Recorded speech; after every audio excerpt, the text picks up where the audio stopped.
Bonjour et bienvenue, ici le Steve, bienvenue sur la chaîne de la luxure. Je ne me suis pas fait avoir et je ne suis pas peu fier. Et oui, et là vous vous dites, mais le Steve, pourquoi est-ce que tu es en train de faire le fanfaron comme ça devant ta caméra? Eh bien, c'est parce que c'est suite à l'affaire Chuchua ou Chuchua. Bon, bref. C'était, souvenez-vous, hein, cette affaire de strike, de copyright, de droit de DMCA sur Twitter où pas mal de personnes sur Twitter ont commencé à se prendre en fait des copyright strikes et même des fois quasiment à se faire ban pour juste avoir posé des images de Dragon Ball. Et oui, et la réclamation venait donc de l'entreprise qui a les droits sur Dragon Ball, c'est-à-dire Shueisha justement, ou Shueisha, qui n'est pas, comme on aurait pu le penser au tout début, une nouvelle tente Décathlon. Non, non, non, ça n'est pas ça. C'est bien une entreprise de manga et d'animé et alors là, on a vu déferler sur la toile, sur YouTube, sur partout des vidéos. Ah, ça y est, l'horreur! On ne peut plus rien faire de Dragon Ball, ça y est, c'est interdit. Le Japon nous attaque. C'est Pearl Harbor qui recommence. Voilà, on peut plus poster ni de mèmes, ni de screenshots, ni de fan art, ni de cosplay, ni de rien du tout. Et on les a vus. Et donc moi, devant ces infos, je me suis dit: «Tiens, c'est peut-être un sujet très intéressant effectivement pour une nouvelle vidéo». Et puis, je me suis dit: «Bon, je vais attendre un peu». Ça me paraît bizarre quand même que d'un coup, comme ça, d'un coup, c'est là vraiment on aurait dit effectivement un peu le Pearl Harbor sur Twitter, tellement ça c'était comme ça, sans prévenir. Parce qu'en général, quand il y a une loi ou un nouveau règlement qu'une compagnie dit, veut changer un truc et ils savent que ça va avoir beaucoup de conséquences, ils préviennent. Ils font un petit mot: «Bon les gars, on va faire ça maintenant. Donc à partir de maintenant, la fête est finie, c'est terminé, voilà, vous allez voir». Là, l'air de rien et alors il y a quand même des petits trucs qui me paraissaient assez louches et puis je suis tombé sur ce petit post ici. Alors je vais juste vous lire un petit peu, cet article, hein, de Game Rant au début qui ont fait, qui ont pas fait de mise à jour d'ailleurs parce que en fait, c'était un hoax. C'était un vieux scam de merde. C'est pas la Szechuan qui l'a fait. Bon, je vous donne la fin de la vidéo avant, mais vous allez voir, c'est quand même assez, scandaleux ce qui s'est passé. C'était pas du vrai, c'était pas la Szechuan. Le bras de fer entre la protection du droit d'auteur et la libre utilisation est l'une des batailles les plus tendues de l'ère Internet moderne, à une époque où les créateurs de contenu peuvent bâtir une carrière sur le dos des commentaires et des critiques. La frontière entre le travail original et la violation de la propriété intellectuelle est devenue plus floue et encore plus floue et tout le monde est sur la défensive de ce qui, selon lui, devrait légitimement être monétisé. Récemment, la société japonaise Shueisha est la dernière à tracer une ligne dans le sable au-dessus de leur propriété. Ceux qui ne connaissent pas Shueisha ont probablement entendu parler de leur travail. C'est un éditeur populaire de manga responsable de la ligne de magazine Jump. Une partie de la propriété intellectuelle sous l'égide de la société comprend One Piece, Bleach, Dragon Ball, Naruto et Jojo Bizarre Adventure. Donc, que des. Bon, hein, c'est pas, encore une fois, c'est pas Crêpe Magazine. Là, on parle quand même de millions et de millions brassés chaque année. Bref. Et donc, effectivement, une grève ici, hein, l'article, déjà, il commence très bien. Les mecs, ils sont persuadés de leur truc. Une grève pour atteinte au droit d'auteur peut signifier plusieurs choses différentes selon l'endroit où elle a été mise. Mais dans tous les cas, parlons un strike. Un strike de copyright, pas une grève. Pourquoi je dis grève?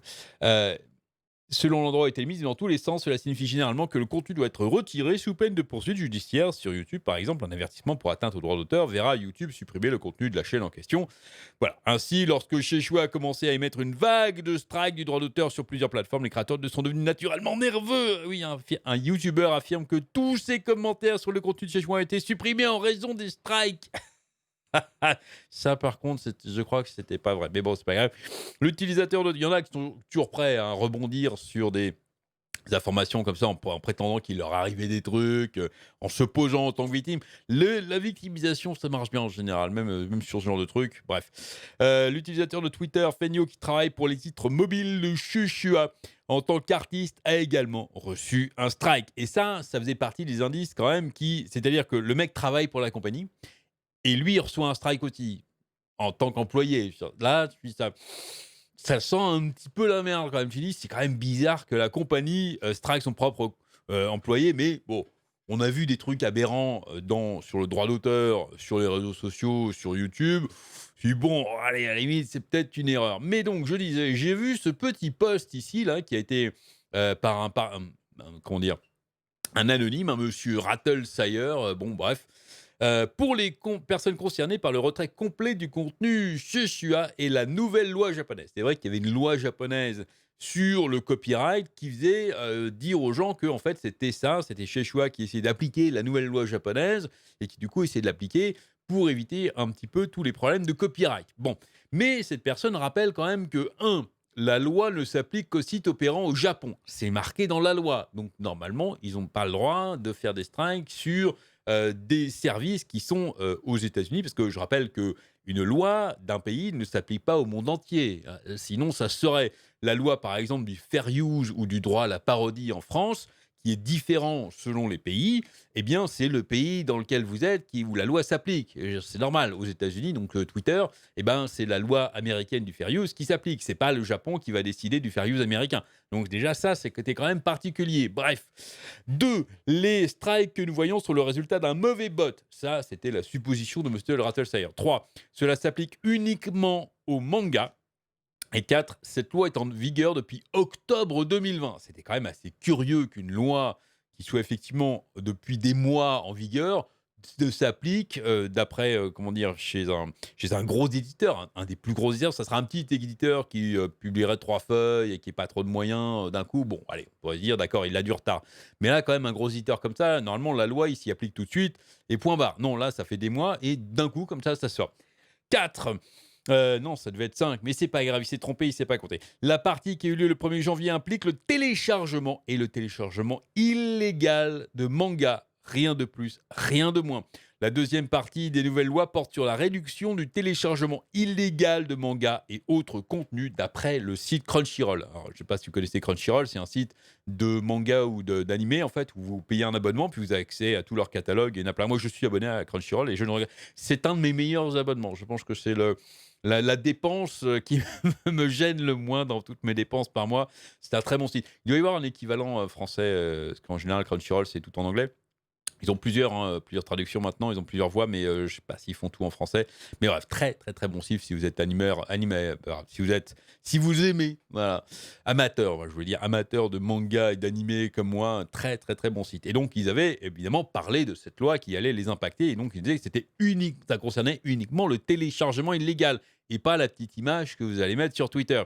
5. Là encore, cela s'applique qu'aux personnes opérant au Japon. Nous venons d'avoir un mauvais banc trempant sur Twitter. Rendez-vous en privé si vous voulez sentir en sécurité. Enfin, mettez votre compte Twitter en privé si vous voulez sentir en sécurité, mais personne ne va en prison. Ça n'a rien à voir avec votre fan art ou ce que les gens pensent. Rien à voir avec le fan art, le cosplay, vos memes que vous publiez ou vos petits gifs Dragon Ball que vous publiez. Non, ça avait cette loi n'a absolument rien à voir. Une autre bonne chose à souligner dans l'article de Crunchyroll est que cette loi contient des dispositions qui indiquent clairement qu'ils n'ont pas l'intention de marcher sur les pieds des gens. Ils savent très bien justement que tout le contenu qui est partagé, ce qui est fan art et tout, c'est du contenu où les gens ont le droit de faire dans les pays respectifs. Et surtout, ça fait beaucoup de pubs, ça fait énormément de pubs gratuites, indirectes. Donc, c'est clairement marqué dans la loi, en fait, qu'ils ne s'attaqueront pas à ça. Donc, du coup, ça n'avait plus rien à voir avec la loi. Donc voilà. Et quand j'ai vu ça, je dis bon, je vais vérifier quand même. Alors j'étais sur Crunchyroll, je dis effectivement, non, effectivement, la loi, elle est là. Et ça, du coup, ça paraissait quand même relativement bizarre ce truc. Je dis, je vais attendre. Et je vais attendre. Et j'ai bien fait. J'ai très, très, très bien fait. Puisque c'est Gizcam. C'est un seul connard, en fait, qui a décidé de faire chier le monde. En fait, il voulait. L'histoire, on va un petit peu lire évidemment pour raconter ça dans les détails. Mais l'histoire, c'est que c'est un abruti et puis un mec bizarre finalement qui essaye d'harceler une streameuse ou une youtubeuse, je ne sais plus exactement ce qu'elle fait, qui s'appelle J6 et qui du coup, en fait, J6 a été la première cible des strikes, c'est elle qui a rapporté ça en premier, parce que c'est elle à qui c'est arrivé en premier. Et en fait, il a abusé du système de copyright pour la faire chier et voilà, pour attirer son attention. Je ne sais pas si ça va marcher, mais à mon avis, il y a peu de chances qu'elle veuille le rencontrer. Et du coup, et puis pour rester anonyme et pour pas se faire choper, eh bien, il a targeté, il a envoyé plein de strikes à plein de monde au pif. Du coup, comme ça, voilà, juste pour noyer le poisson un petit peu. C'est magnifique. Mais il va se faire choper quand même, à mon avis, là, je pense. Là, parce que là, c'était quand même gros comme une maison. Bref, alors, IGN France, c'est un des seuls articles originels où ils ont fait une mise à jour numéro 2, un canular sous forme de harcèlement en ligne serait à l'origine du problème, sans lien avec la Shueisha, alors que énormément d'articles, et je vous paye mon billet, qu'énormément de vidéos aussi de YouTube, ne vont pas mettre évidemment d'erratum ou de correction, ils vont laisser en l'état, et puis bon, ceux qui ne sont pas au courant que c'est un hoax, ou que c'est de l'arnaque, eh ben ils resteront comme ça, et puis peut-être qu'ils se méfieront maintenant avant de poster, mais non, vous pouvez y aller, il n'y a aucun souci. Vous pouvez poster vos images, vos memes, vos fanarts. Il n'y a aucun problème avec ça. Bref, allez, on va se taper en fait le détail un petit peu plus de ce qui s'est passé. Peu de temps après avoir reçu son propre strike, pardon, il semble que la récente vague, je ne sais pas pourquoi je n'ai pas commencé au début de cet article, désolé, on reprend. Voilà, hein. Allez, attention, le sti article chez Shua, hop, première, enfin deuxième. Il semble que la récente vague de grève d'IMC, apparemment émise par Shueisha contre le contenu présentant leurs diverses propriétés d'animés, ne proviennent pas de l'éditeur de Shonen lui-même, mais plutôt d'un membre apparemment mécontent de la communauté de fans de One Piece. Et oui, peu de temps après avoir reçu sa propre grève, son propre strike respectif, décidément, sur la photo de profil de One Piece sur son compte Twitter, cherchant à démasquer toute la vérité sous cette situation compliquée grâce à des recherches approfondies, l'administrateur du site de fans de One Piece, Arthur, a lancé, rien à voir avec Arthur, le mec de télé, hein, l'animateur, non, c'est un autre Arthur, a lancé une enquête personnelle sur les détails entourant la prétendue campagne d'IMC et de Shueisha. Dans un rapport détaillé publié après la conclusion de son enquête, Arthur a affirmé avec confiance qu'il avait découvert des preuves décisives que tout cet incident était une attaque orchestrée qui n'a pas été causée par Shueisha. Tout cela était un canular, a affirmé l'administrateur de la bibliothèque d'Ohara. Au début de son rapport, avant son aperçu complet de la situation d'IMCA, Arthur prend un moment pour clarifier les choses, et en particulier des récits et des affirmations spécifiques qui avaient sévi au milieu de toute la confusion causée par les démantèlements. Tout d'abord, Arthur a informé les lecteurs que bien que beaucoup y attribuent cela à une nouvelle loi sur le droit d'auteur qui a été adoptée au Japon au début de l'année, ce n'est pas le cas. Je rappelle, octobre 2020, car la loi indique que des choses telles que les tweets partiels, le contenu de la série, ne violent en aucun cas cette loi. Je vous l'ai dit, c'est écrit texto dans la loi que les tweets, justement, partiels, sur le contenu, les images que vous pouvez échanger sur Twitter, ça ne fait pas partie, ça n'est pas la cible de la loi. Ensuite, il a assuré à ses lecteurs que la situation n'était pas, comme spéculé, une répression contre les personnes qui téléchargent des scans, c'est-à-dire du contenu piraté avant leur publication, notant que de nombreux comptes, y compris le sien, ne couvrent que du contenu officiellement publié, et même les employés de chez Choix ont été touchés. Les employés de chez Choix, ils vont pas s'amuser à publier des trucs pirates. C'est pas... non, c'est pas l'esprit. Bon. Après avoir abordé ces deux points, Arthur a procédé à révéler ce qu'il croyait être le plus gros smoking gun, un pistolet fumant, c'est-à-dire la plus grosse révélation. C'était de la pure incohérence entre ses revendications de droit d'auteur et la façon dont elle prétendait que du matériel qu'aucun humain sensé ne pouvait considérer comme une violation du droit d'auteur. Alors que de nombreux fans se sont demandé si les strikes étaient le fait d'un robot voyou destiné à signaler le contenu protégé par le droit d'auteur, c'était une théorie possible, comme je l'avais dit au début. C'est possible qu'il y avait un petit bot qui était censé réprimander les gens qui vraiment faisaient des trucs illégaux et que le bot se soit emballé ou les bonnes règles, ce ne serait pas été surprenant, mais bon, c'était quand même tellement aléatoire qu'un bot en général, c'est quand même relativement systémique, ces cibles. Arthur a fait valoir que certains tweets contenant les dites images, exactement le même fichier image, ont été supprimés. Le fan art a été également touché, les photos de cosplay ont été affectées et les retraits étaient bien trop peu nombreux et spécifiquement ciblés. L'attaque n'aurait pas pu être l'œuvre d'un robot signalant en masse de nombreux comptes. L'attaque a été très évidemment faite manuellement, a expliqué Arthur, ce qui signifie que cette personne a revendiqué des images qui ne seraient pas considérées comme une violation des droits d'auteur et que les gens soulignaient à juste titre que toute entreprise serait folle d'attaquer certains de ses choix, tels que le fan art ou le cosplay. La première compagnie, effectivement, d'animé qui va attaquer le cosplay, ils vont faire faillite, les gars. C'est direct, donc ils ont mais zéro intérêt à faire ça.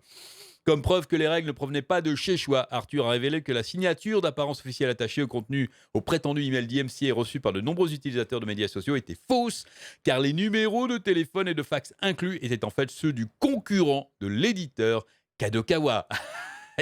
Et pense... Le truc, c'est que bon, Losty n'est pas journaliste, donc je fais du commentaire, je donne mon avis sur plein de trucs, mais les journalistes qui ont rapporté l'information comme quoi Shueisha attaquait tout le monde, je veux dire, là c'est Arthur, un mec, c'est juste un fan qui, eh bien, a trouvé ça quand même bizarre et a décidé de mener sa propre petite enquête tout seul chez lui, devant son ordi, peut-être dans la cave, de la maison de ses parents.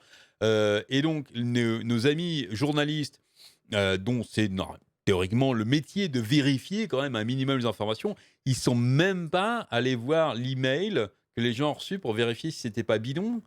Je C'est un truc qui m'échappe parce que lui là, en 5 minutes, il a juste regardé les emails et il a juste vérifié que les numéros de téléphone et de fax, c'était, la bonne compagnie déjà, que toutes les infos étaient ça avait l'air crédible au moins. Il s'est rendu compte que le téléphone, c'était celui d'une autre compagnie. Bon, mais ça ne s'arrête pas là, a-t-il ajouté, parce que si vous effectuez une enquête appropriée, vous découvrirez que même l'argument avancé dans la plainte concernant la défense des propriétés de chez Schwa est en fait copié-collé à partir d'une description générique trouvée sur le site web de l'entreprise de chez Schwa.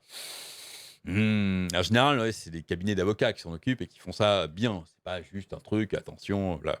Quant au coupable lui-même, Arthur annonçait que l'individu se faisant passer pour Sheshwa était un certain individu qui harcelait d'autres créateurs avec les mêmes tactiques qui, selon lui, commettait l'abus de droit d'auteur rampant dans le but de cibler la créatrice de contenu J6. Eh oui, J6.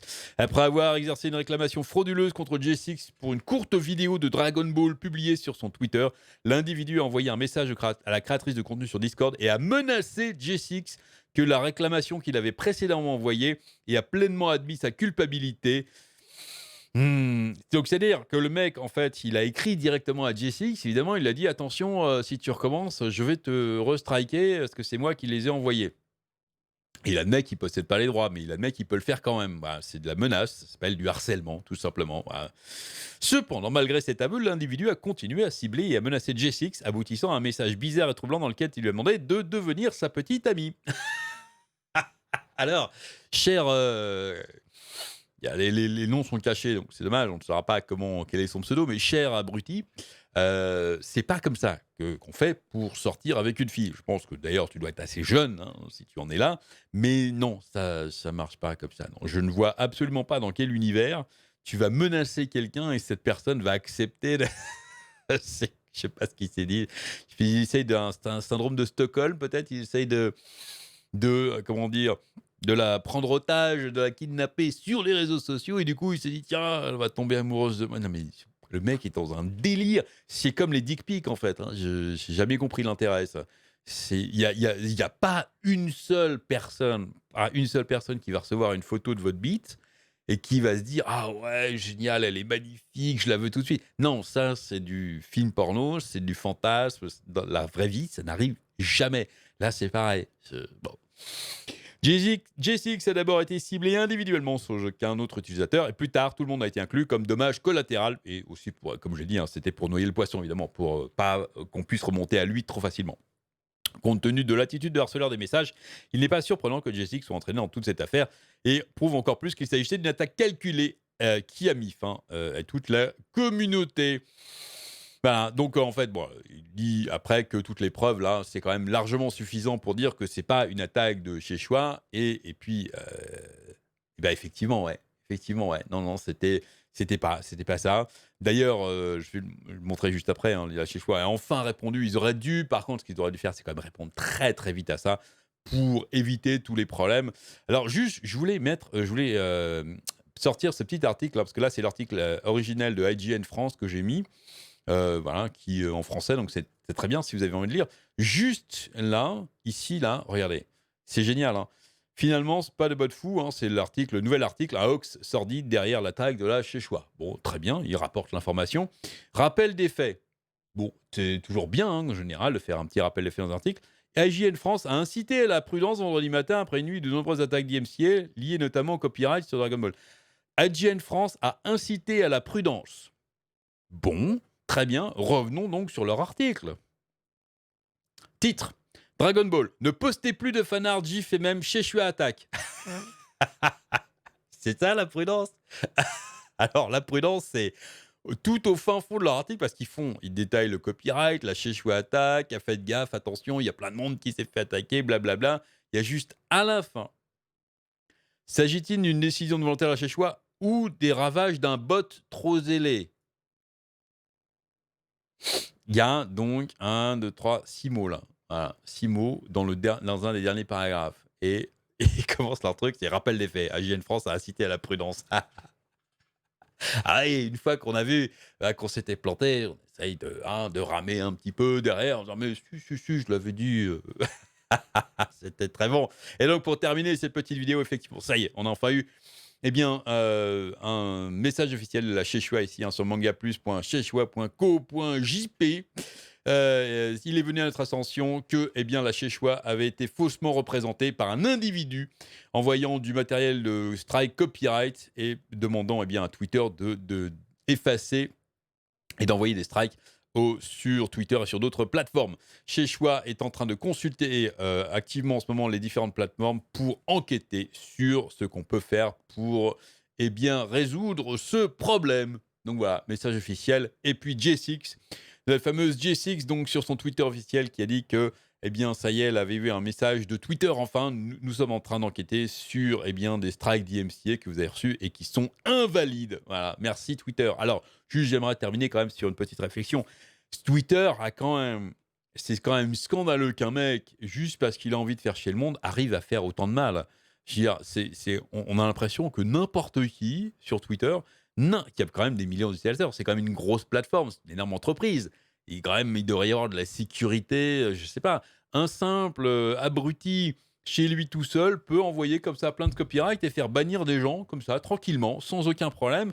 Je trouve ça quand même, mais c'est largement scandaleux. Twitter a eu un des systèmes de vérification de copyright les plus pourris du monde. Mais existe-t-il même? Qui est complètement inexistant. Avec Instagram. On a vu Instagram n'est pas très loin, mais alors Twitter, on est au niveau zéro là. C'est-à-dire que moi, si je veux demain, je peux commencer à me faire passer pour n'importe quelle compagnie et envoyer des strikes comme ça et dire Twitter, bannissez-moi cette personne. On est quand même dans du délire, c'est incroyable. Bon, bref, allez. J'espère que cette petite vidéo vous aura plu. Dites-moi ce que vous en pensez dans les commentaires, amusez-vous bien et à très bientôt.